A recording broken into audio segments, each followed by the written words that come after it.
Good afternoon mga ka-project. Bali, ngayong araw, pag-usapan natin kung paano kumuha ng CWR sa DNR. So, disclaimer muna tayo mga ka-project. Disclaimer: hindi po ako eksperto sa larangan ng pag-iibon. Ang pagtuturong ito ayon lamang sa aking karanasan at sa tulong ng kapwa mag-iibon.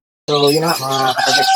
Nataon din na kumuha tayo ng LPT sa DNR kasi may kumuha sa atin na ibon. So, ito yan. So, bago natin i-deliver yung ibon, so kailangan natin mag-apply ng LPT sa DNR.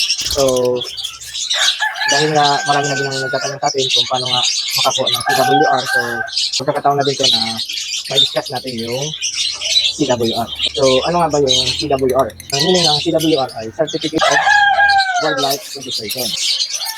So, yung CWR ay requirements for DNR under ng Republic Act 9147. Yung CWR ay isa sa requirements kung tayo ay mag-aalaga ng wildlife. So, yun. Paano nga ba makakuha ng CWR sa DNR? So, ano nga ba ang mga requirements para magkaroon ng CWR or para maging CWR holder ka? So, number 1 na requirements yung request letter natin sa head ng DNR or kung anong nakasakop sa inyo sa lugar nyo, kung SENGO or SENGO.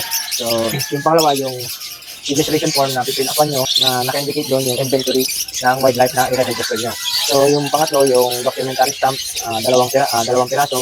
And yung pangapat, yung proof of acquisition. So, dapat legal natin nabili yung wildlife na i-register natin. So, ito yung attachment para mabigyan tayo ng CWR. So, ito ang pinaka-una-unang kailangan sa pagbili o pagkuha ng wildlife. So, number 5, yung registration fee. So, sa registration fee, depende sa wildlife na i-register nyo. So, from 1 to 50 heads, 50 pesos lang yung registration fee. From 51 to 100 heads, may 500 pesos naman yung registration fee. So balik tayo doon sa number 4. Ito yung mga kailangan na bago tayo mag-register, dapat hawak na natin itong mga requirements na to. Ito ay attachment para sa pagkuha ng CWR. So, discuss natin yung mga attachment. So, number 1, dapat yung nabilihan nating wildlife or sa atin ibon o nabilihan nating ibon ay dapat CWR holder or wild farm permit holder. So, yung CWR holder, ang pwede lang nilang ibenta ay mga non-CITES na wildlife or ibon. And yung mga CITES naman, dapat kukuha tayo sa wildlife farm permit holder. So, doon tayo dapat kumuha ng wildlife or ibon. So, yun ang pagkakaiba ng CWR at WFP. So, yun. Kung galing yung wildlife mo or yung ibon mo sa farm permit, ang ibibigay sa iyo ay resibo. Pag galing naman sa CWR holder, ibibigay naman sa iyo ay deed of sale or deed of donation. So, yun ang proof of acquisition mo. So, may mga kasama tong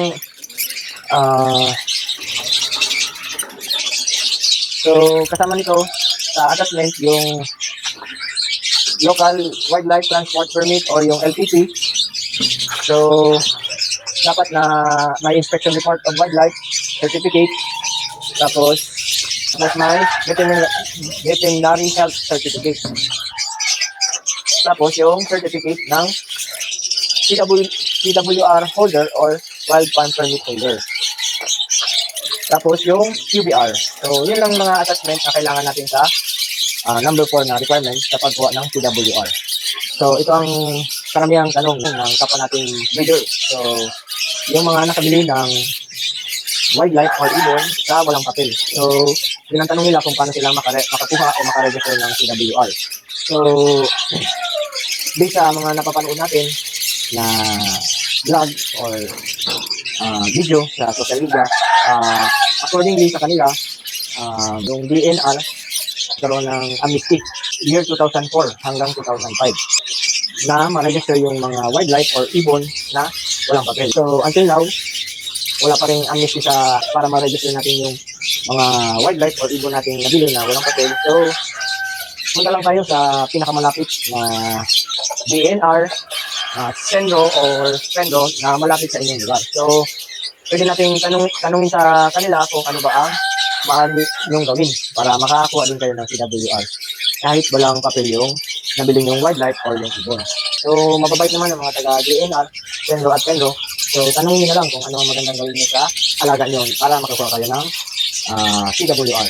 So, kung may tanong kayo, pwede nyo naman akong i-PM or mag-comment kayo sa video na to para masagot ko yung other na katanungan nyo sa abot ng ating makakaya. So, yun lang mga ka-project. Please follow, like, and share ng ating video para makatulong tayo sa kapwa nating leader. So, yun lang mga ka-project. Salamat.